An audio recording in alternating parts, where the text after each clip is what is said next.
एक इंसान को कूड़ेदान में पैसे कमाने का सबसे अजीबोगरीब राज मिल गया। उसने देखा कि कई लोग सामान के पैकेट पर छपे कूपन को कचरा समझकर फेंक देते हैं, लेकिन उसने उन्हें खजाने की तरह एक एक करके उठाया और एक मोटी गड्डी बना ली। फिर वो इन कूपन को लेकर सुपरमार्केट गया और खूब सारी खरीदारी की। कैशियर ने जब सारे सामान स्कैन कर लिए तो उसने अपने बैग से कूपन की वो मोटी गड्डी निकाली और मुस्कुराते हुए उसे दे दी। कैशियर ने उसे देखा, गहरी सांस ली और कूपन स्कैन करने लगा। स्क्रीन पर नंबर तेजी से बदलने लगे। कूपन स्कैन होने के बाद फाइनल बिल कुछ डॉलर पर आ रुका। असली कीमत काफी ज्यादा थी, पर उसने सिर्फ कुछ ही डॉलर चुकाए। कोनी ऐसे मुस्कुराई जैसे उसकी लॉटरी लग गई हो। कैशियर ने बिल की लंबी सी रसीद उसे दी और उसने उसे ऐसे पकड़ा जैसे कोई गोल्ड मेडल जीता हो। घर लौटकर कोनी स्टोर रूम में कूपन से खरीदा हुआ सामान रख रही थी। उसने सारी चीजों को अलमारी में करीने से सजाया। वहाँ घर के जरूरत के सामान का ढेर लगा था। ये स्टोर रूम उसके लिए किसी छोटे से खजाने जैसा था, जहाँ रखा हर सामान उसकी जीत की निशानी था। तभी उसका पति रिक अंदर आया। उसे फिर से बेकार का सामान इकट्ठा करते देख उसे लगा कि वो पैसे बर्बाद कर रही है। कोनी ने सफाई दी कि वो पैसे खर्च नहीं कर रही बल्कि बचा रही है। रिक ने अलमारी में रखे दर्जनों वॉशिंग लिक्विड देखे और गहरी सांस ली। कोनी ने बताया कि यही तो कूपन का कमाल है, जब वॉशिंग लिक्विड इतना सस्ता हो जाए कि उसे थोक में खरीदा जा सके तो एक ही बार में 6 महीने का स्टॉक ले लेना चाहिए। इस कमाल के वॉशिंग लिक्विड की कीमत बाजार में काफी ज्यादा है, लेकिन उसने कूपन लगाकर इसे सिर्फ कुछ ही डॉलर में खरीद लिया। रिक ने ताना मारते हुए कहा कि उसकी माँ भी पहले कूपन इस्तेमाल करती थी, लेकिन उसके बात करने के तरीके में साफ बेइज्जती झलक रही थी, जैसे ये कोई बहुत ही घटिया काम हो। कोनी की मुस्कान गायब हो गई। ये उसका पति रिक है, जो IRS में काम करता है और रात दिन दूसरों की गलतियां निकालता रहता है, और अब वो यही काम अपनी पत्नी के साथ भी कर रहा है। कोनी को याद आया कि वो हमेशा से पैसों के लिए नहीं झगड़ते थे। ये सारी परेशानियां तब शुरू हुई जब उन्होंने अपना परिवार बढ़ाने की सोची। उन्होंने बच्चा पैदा करने की बार बार कोशिश की और आखिरकार एक दिन वो कामयाब भी हो गए। उन्हें पता चला कि वो एक बेटी के माता पिता बनने वाले हैं, लेकिन कोनी का शरीर साथ नहीं दे पाया और बच्चा पैदा नहीं हो सका। उस मिसकैरेज के बाद कुछ समय तक उनके बीच कोई झगड़ा नहीं हुआ, क्योंकि उन्होंने आपस में बात करना ही बंद कर दिया था। ये खामोशी झगड़े से भी ज्यादा डरावनी थी, जिसका मतलब था कि अब वो एक दूसरे से कुछ कहना ही नहीं चाहते थे। बाद में रिक ने ज्यादा से ज्यादा बिजनेस ट्रिप पर जाना शुरू कर दिया। अब वो महीने में 3 हफ्ते घर से बाहर ही रहता था। कोनी ने मन ही मन सोचा कि कोई बात नहीं, क्योंकि अगर ऐसा नहीं होता तो शायद वो अपनी सबसे अच्छी दोस्त जोजो से कभी नहीं मिल पाती। पड़ोसन जोजो के आने से कोनी की उदास जिंदगी में एक नई रोशनी आ गई थी। जोजो बड़े सपनों वाली लेकिन बार बार नाकाम होने वाली एक महिला थी। वो खुद को ब्लॉगर और बिजनेसमैन बताती थी, लेकिन असल में उसके चैनल पर बहुत कम सब्सक्राइबर थे, जिनमें से ज्यादातर उसके घर वाले ही थे। वो पूरे जोश के साथ कैमरे के सामने अपने पैसे बचाने के टिप्स वाले वीडियो रिकॉर्ड करती थी। वो फटाफट लोगों को कूपन इस्तेमाल करने के तरीके सिखाती थी। उसके लिए ये कागज के कूपन सिर्फ पैसे ही नहीं बचाते थे, बल्कि इससे उसे अपना समय, कमाई और जिंदगी फिर से अपने हाथ में महसूस होती थी। लेकिन उसकी माँ हमेशा ताना मारती थी कि अगर तुम सच में अपनी कमाई कंट्रोल कर सकती हो तो तुम्हारे पास पैसे क्यों नहीं है। जोजो अपनी बूढ़ी माँ के साथ रहती थी, जो हमेशा उसे बेकार रहने पर ताना मारती थी और कहती थी कि वो बस एक नाकाम सेल्स गर्ल है। सबसे बुरी बात तो ये थी कि जोजो का क्रेडिट रिकॉर्ड किसी और की वजह से पूरी तरह बर्बाद हो चुका था, जिसके कारण वो बिजनेस शुरू करने के लिए लोन भी नहीं ले सकती थी। यहाँ तक कि वो बैंक में अपना खाता भी नहीं खुलवा सकती थी। बैंक जाना तो दूर की बात है, जिंदगी से हारी हुई ये दोनों औरतें कूपन के लिए अपने प्यार की वजह से बहुत अच्छी दोस्त बन गई। जब जोजो पड़ोस में कोनी से मिलने जाने लगी तो माँ ने पूछा कि वो अपना इतना सारा समय उस लड़की के साथ क्यों बर्बाद करती है। उन्होंने कहा कि तुम दोनों बस फूड कूपन लेकर यहाँ वहाँ भटकती रहती हो। जोजो ने बीच में टोकते हुए कहा कि वो फूड कूपन नहीं, डिस्काउंट कूपन है। अगर गोरे लोग इसका इस्तेमाल कर सकते हैं तो हम क्यों नहीं। माँ ने पलटकर पूछा कि अगर गोरे लोग पुल से कूदेंगे तो क्या तुम भी कूदोगी। जोजो ने आंखें घुमाते हुए कहा कि फिर वही पुरानी बातें, वो कोई पुल से कूदने नहीं जा रही है। माँ बेटी के बीच बहस बढ़ती गई और आखिर में जोजो पैर पटकते हुए वहाँ से चली गई। जोजो सीधे कोनी के घर आ गई। अब जाकर दोनों औरतें शांति से अपना कूपन वाला काम कर सकती थी। एक के साथ एक फ्री, ये देखकर तो खुश होना चाहिए। मैं तुम्हें शॉपिंग करना सिखा रही हूँ। वो ये सब नहीं खरीदता। लगता है मुझे बस एक और पासपोर्ट लेना पड़ेगा ताकि मुझे फ्री गिफ्ट कार्ड मिल सके। तुमने देखा, तुम्हें क्या लगता है कि तुम टूथपेस्ट से पेमेंट करना जानते हो? नहीं, तुम जीत गई। क्या तुम्हें पता है कि जीतना तुम्हारे दिमाग को कैसे बदल देता है? हर बार जब तुम जीतती हो तो तुम और भी ज्यादा स्मार्ट बन जाती हो। लोग इसे विनिंग इफेक्ट कहते हैं, मतलब कि जितना तुम जीतोगी तुम्हारी जीतने की संभावना उतनी ही बढ़ जाएगी। जीतना एक आदत बन जाता है। कोनी ये सब कहते कहते अचानक चुप हो गई। उसने धीरे से कहा कि मुझे वाकई में एक जीत की जरूरत है। इस बात के पीछे उसकी जिंदगी की बहुत लंबी हार छिपी थी। उसने ओलंपिक में 3 गोल्ड मेडल जीते थे, लेकिन असल में वो कभी जीत नहीं पाई। उन मेडल से न तो पैसा मिला, न बच्चा और न ही पति की इस वो दुनिया की सबसे तेज रेस वॉकर हुआ करती थी, लेकिन आज वो अपनी जिंदगी में एक कदम आगे नहीं बढ़ा पा रही थी। उसने बच्चा पाने की चाहत में अपनी सारी जमा पूंजी लगा दी, लेकिन उसकी ये सबसे छोटी सी ख्वाहिश भी पूरी न हो सकी। इसलिए उसे जीत की सख्त जरूरत थी। भले ही वो जीत सुपरमार्केट के कैश काउंटर पर एक लंबी सी रसीद की शक्ल में ही क्यों न हो, ताकि वो साबित कर सके कि वो आज भी कुछ तो जीत सकती है। सुपरमार्केट में कोनी फिर से आ गई थी। कैशियर ग्रेग उसे देखकर गहरी सांस लेता है, क्योंकि उसे पता था कि अब क्या होने वाला है। कोनी ने ग्रेग से पूछा कि आज का दिन कैसा रहा। ग्रेग बिना किसी हाव भाव के सामान स्कैन करने लगा। कोनी उसे अपनी जिंदगी की फिलॉसफी बताने लगी कि अगर इंसान किस्मत वाला हो तो उसे इस धरती पर जीने के लिए सिर्फ 30,000 दिन ही मिलते हैं, इसलिए हमें हर दिन को खास बनाना चाहिए। ग्रेग ने उसकी बात का कोई जवाब नहीं दिया और मशीन की तरह टोटल बिल बता दिया, लेकिन कोनी ने अपनी कूपन की गड्डी निकाल ली। घर लौटकर कोनी जब सामान रख रही थी तो उसकी नजर दीवार पर पड़ी, जहाँ एक बहुत ही प्यारा सा वॉलपेपर लगा था। उसके चारों तरफ गुलाबी रंग के दिल और फूल बने थे। दरअसल ये स्टोर रूम बच्चे का कमरा होने वाला था। इन खूबसूरत सजावटों के बीच उसकी बेटी को बड़ा होना था। वो उस वॉलपेपर को देखती रही, जिसके लिए अब कोई बच्चा कभी नहीं आने वाला था। उसकी आंखों में आंसू छलक आए। वो कूपन और घर के सामान से इस खाली कमरे को भरने की कोशिश कर रही थी। वो हद से ज्यादा शॉपिंग शॉपिंग करके अपने दर्द को भूलना चाहती थी, लेकिन वो अपने अंदर के उस खालीपन को कभी नहीं भर पाई। कोनी ने अपना ध्यान बंटाने के लिए ओट्स का एक पैकेट उठाया और उसे खाने लगी, लेकिन एक ही बाइट में उसने मुंह बना लिया क्योंकि वो एकदम सीला हुआ और बेस्वाद था। उसकी ये छोटी सी खुशी भी छिन गई थी। उसने निराशा से हाथ में पकड़े हुए डिब्बे को देखा और फिर बैठकर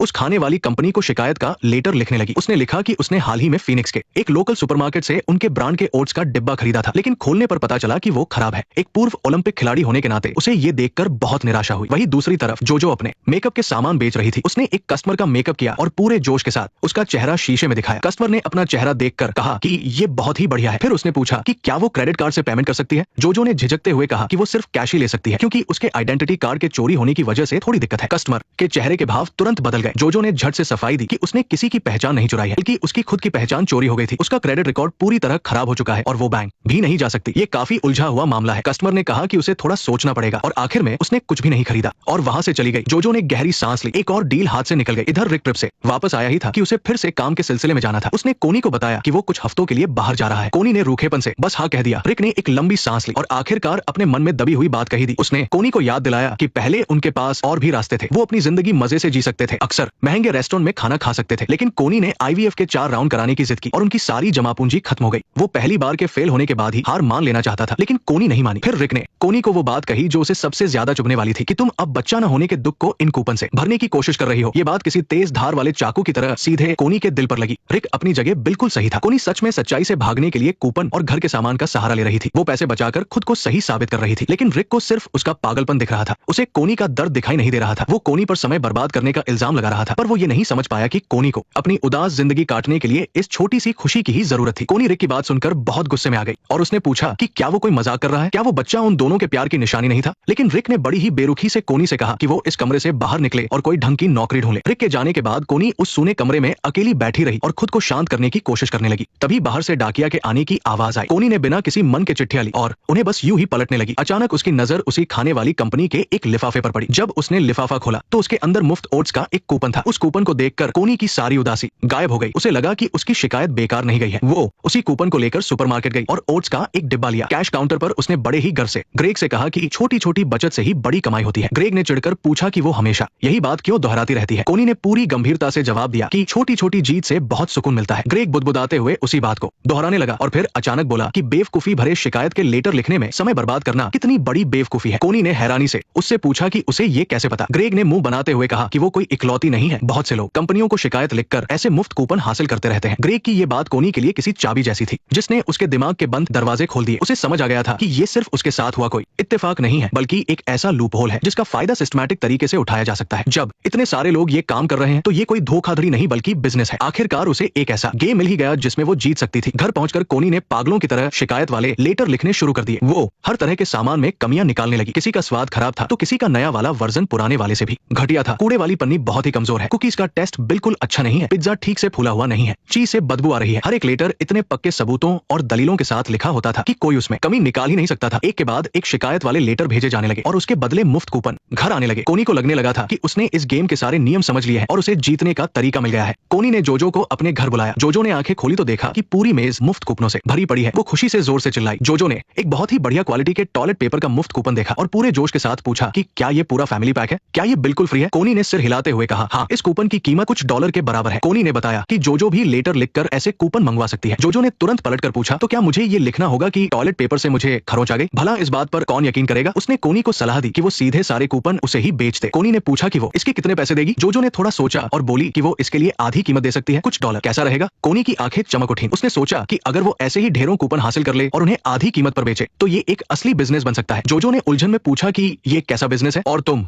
बेचने के लिए इतने सारे कूपन कहां से लाओगी। कोनी ने एक रहस्यमय अंदाज में कहा कि उसे पता है कि ढेर सारे कूपन कहां से मिल सकते हैं। उसने एक कंपनी का प्रमोशन वीडियो चलाया जो एडवांस सॉल्यूशंस नाम की एक कंपनी के बारे में था। ये कंपनी फॉर्च्यून की टॉप कंपनियों के लिए कूपन छापने का काम करती है। इस्तेमाल किए गए सारे कूपन मेक्सिको के चिहुआहुआ शहर में मौजूद उनकी प्रिंटिंग फैक्ट्री में वापस भेज दिए जाते हैं। कोनी ने स्क्रीन की तरफ इशारा करते हुए कहा कि वो जगह यहाँ से ज्यादा दूर नहीं है। दुनिया भर के सारे कूपन वहीं जाते हैं। जोजो ने आंखें फाड़कर उससे पूछा कि क्या वो वहां चोरी करने की सोच रही है। कोनी ने झट से कहा नहीं, हमें चोरी नहीं करनी। नेक्स्ट पार्ट देखने के लिए वीडियो को लाइक करो।